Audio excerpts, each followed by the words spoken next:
got a few topics to cover today. I think one theme that's going to run through them is why we feel the Dubai property market is vastly undersupplied at the moment. How does the market compare now to how it compared in 2009?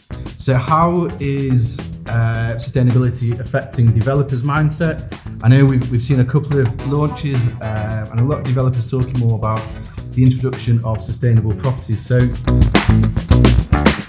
today I've got a young man with a bright future ahead of him, our head of developer sales, Fintan, and myself, Paul, operations director at Undersupply. We've got a few topics to cover today.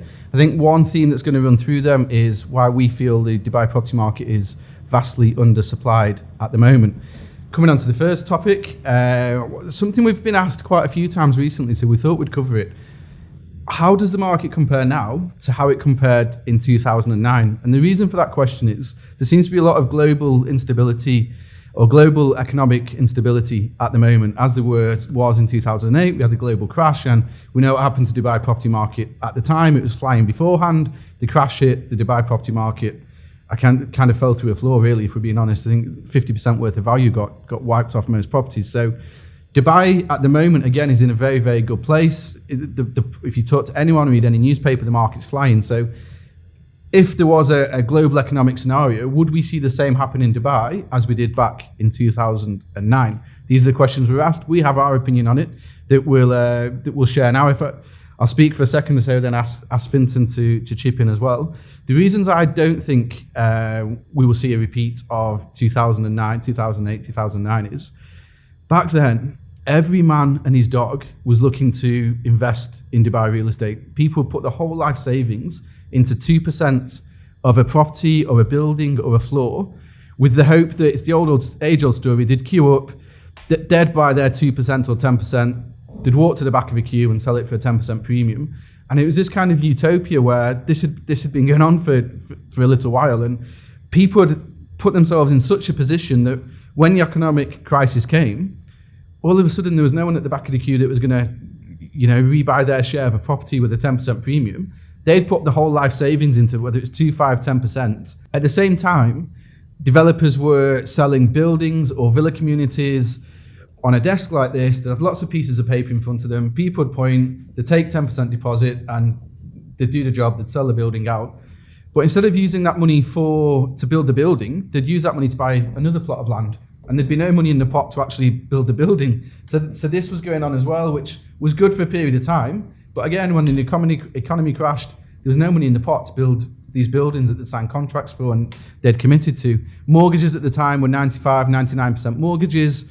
So it was just a time where everyone just thought Dubai real estate was a quick buck. Fast forward to now, we've got so much more equity in the market, 20% for your first property, 40% for your second property in terms of deposit amount and cash you want to put into the market. There's so many more rules, regulations, escrow accounts to make sure developers are collecting money and they spend it on the projects that they're launching.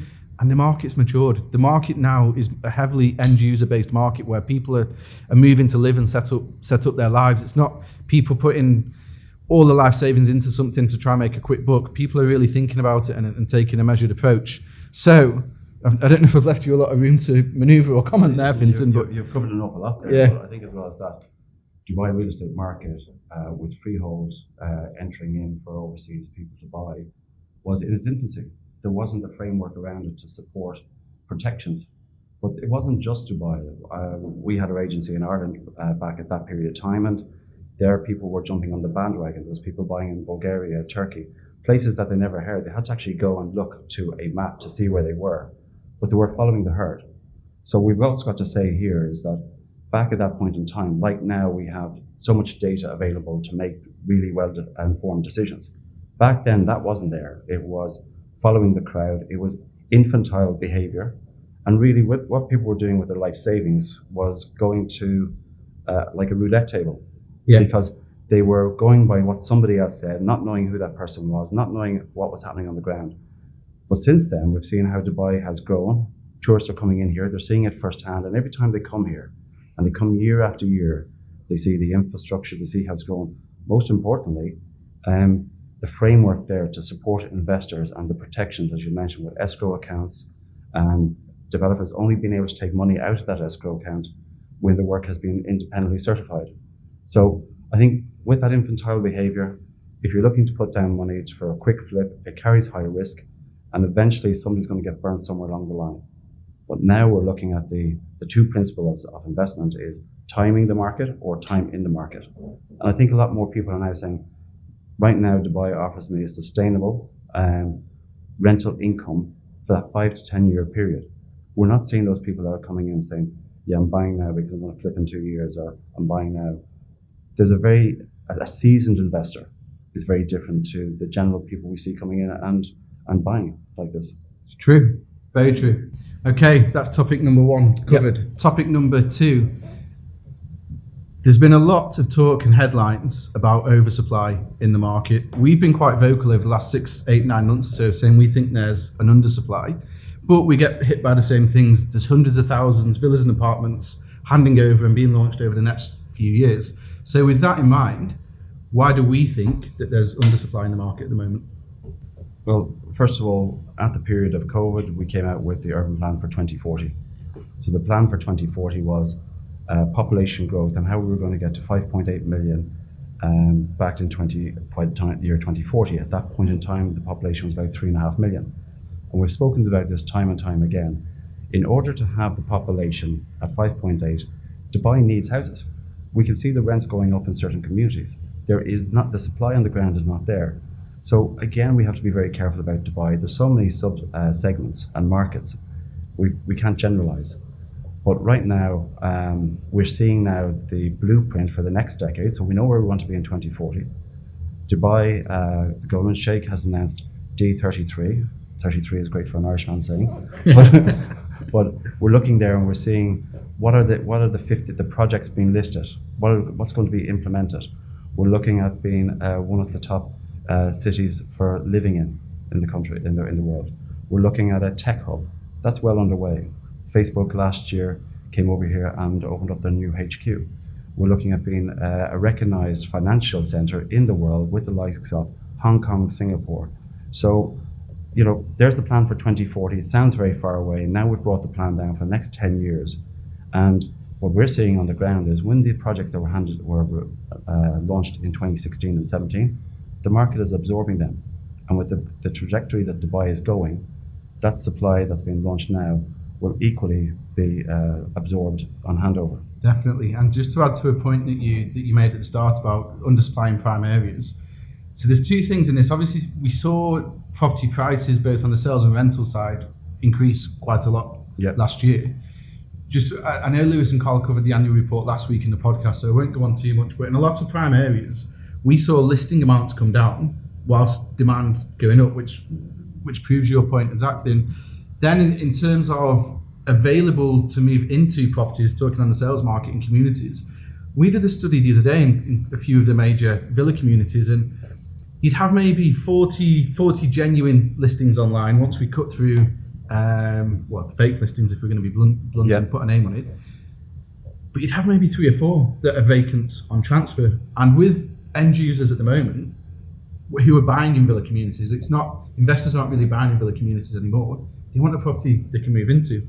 So when we're talking about you can have a whole huge villa community and 4 properties that you can actually move into when you buy it, that for us is another argument why we're saying the market is grossly undersupplied at the moment, because genuine available listings are down so much, demand has increased so much, which leads us to this situation where we are both on the rental and sales side with the price increases. But that's all feeding into the demand for off-plan properties, because as you said, people cannot find that vacant on transfer home. We have projects now that are launched to be ready in 2 to 3 years, and people are seeing that better quality, and they know if they buy something that's tenanted, they have to give a year's notice. But now they're looking, interest rates are high, maybe I'll go for that property that I can handpick, maybe have a say in how it looks or feels at the very end. And by the time we expect that's on a handover, we expect that the interest rates will be lower than today. So it's feeding back into the off-plan because there's a lack of supply today. Yeah, and that leads us on to our next topic, which again is off-plan related. 2023 has been earmarked as the year of sustainability. So how is sustainability affecting developers' mindset? I know we've seen a couple of launches and a lot of developers talking more about the introduction of sustainable properties. So if I could ask you to summarise what developers are thinking and what what we mean by sustainable properties. So I think even when you listen to the breakfast business news in the morning time, the word that keeps on popping up is sustainable. It's sustainable. It's just last week. For some to say. Last week in Abu Dhabi was the week sustainability week. Okay, we hear about sustainable aviation fuel. We're hearing about sustainable finance, and really people aren't too sure what this is. Now, when we talk about real estate, we're talking about construction. So now we're looking at more efficient designs and material, less water usage. That throughout the lifestyle of the property, they're going to be better designed, better built, better operated and maintained. So the durability of that asset is going to last longer. So that's from the construction side. Now we look at the consumer. What does sustainability look like for the consumer? The consumer there is, okay, I live in a sustainable city, so I see this firsthand. What are the concerns? Energy, recycling of water. Noise pollutions throughout the community are reduced because we have cycle areas and pedestrian areas only. Therefore, we have better air quality because we have less cars going around our community. The cars drive around the perimeter. So there's a lot more focus now being put on green buildings, and again on those principles I spoke about of energy efficiency, the materials being used, water conservation, durability. But now we're seeing that there's a global standard, LED, LEED, and that's a global standard. And we're seeing projects in Al Farjan, Zazen Gardens, are very much a first-time buyer apartments close to the metro line. They are now going to be gold certified. We look at the Autograph in JVC, another project by the Green Group. Their principles of what they're selling on is they got solar power to reduce the running costs of the common areas. We have more efficient AC units, the less water consumption, and the air quality is better. So the benefits are to the end user or the person living there. And so, sorry to interrupt, the question you've got then, both for end users, because a lot of end users buy off plan, I think we need to make that point, and for investors. How much importance are they putting at the moment on a sustainable property? Is it something they're particularly after, or is it still come down to maybe the community, the size, the return on investment they can get, the location? I think it's shifting up the agenda. So, is everyone living in a sustainable city a tree hugger? No, we're not. I'm not a tree hugger, okay? But I do care about my DWA bill, okay? And when my DWA bill, and I talk to other people that are in villa communities, and my DWA bill at this time of the year is less than 600 dirham, I'm smiling because it's also financially more sustainable for me, okay? But I'm also looking at, the principle, the size, the bedroom, the location, that still stands. But if you look at last week during Sustainability Week in Abu Dhabi, we have diamond developers who developed the new concept of the sustainable city here in Dubai, partner up with Aldar in Abu Dhabi, one of the biggest developers in Abu Dhabi, and all I can tell you is what people are doing, the people that are investing and buying. So within the first 24 hours of sales opening, there was sales in the first phase of 512 homes of over 1 billion dirhams. 76% of those people were expats, people here on the ground that have a choice of all the different communities to live in, and 24% was overseas. So there is a healthy demand, yeah. The other flip side for an investor in that kind of concept is we have zero service fees for life.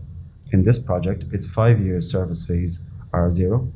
And then they're going to have the concept extends that will have retail areas that will have a rental income coming into the community that will go towards paying for the landscaping, the security, the pool maintenance, etc., etc. So definitely from an investor's point of view, anything that has zero service fees, that shifts up on the agenda, okay? And its uniqueness value in a market that is lots of different options will remain constant because there's nobody else doing this complete community where you can cycle to school and go up and have your lunch and everything within without leaving your community. Good. We need to wrap up, I think. We've just been given a hand signal by the guys. Okay. Quickly before we go, we can't finish the podcast without mentioning the launch of Royal Atlantis this week. Exactly. Wow. What an event that was. I saw somebody put a comment on social media that congratulations to everyone that bought in Royal Atlantis, because not only have you seen 100% price increase in the last couple of years, you've also seen another 50% after the last couple of days, which is a... So it's funny, people were saying that the amount that was reported that Beyonce got paid was obscene. For Dubai as the economy, that was a drop in the ocean, because the coverage Dubai got and the delivering of a world-class building that is rarely seen across the globe. It is now just, we're here, we're open for business, and they are now attracting the wealth. And it feels good, doesn't it? This is what Dubai is. Love it or hate it, Dubai is the place for Beyonce coming to open a building, the fireworks, and a big launch of a huge, iconic, worldwide development. We've not, with COVID and everything else, maybe we've not seen that for a little while now, but this is Dubai. But this is, again, Beyonce, and that was all very special, but this is on the back of coming out of COVID, putting on the biggest show in the world, Expo. And again, last thing on sustainability, Expo City is highlighted in the 2040 plan of being a landmark global concept that you're going to have a sustainable city where you can walk to work within 20 minutes. And that's what the Sheikh wants. He wants that quality of life, not just for the people that are coming to Atlantis in that super prime market, but for the everyday person that comes in here, that the quality of life is better. And again, a showcase like that gets the world's attention. Good, perfect. Thank you very much, Fintan. Thank you everyone for watching and listening. As always, we request, if you do enjoy it, just like and follow the channels if you can. Add any comments if you've got any questions, any topics you want us to cover, if you agree or disagree with us. And then I think you'll be right with Carl and Lewis next week. So until next time, thank you.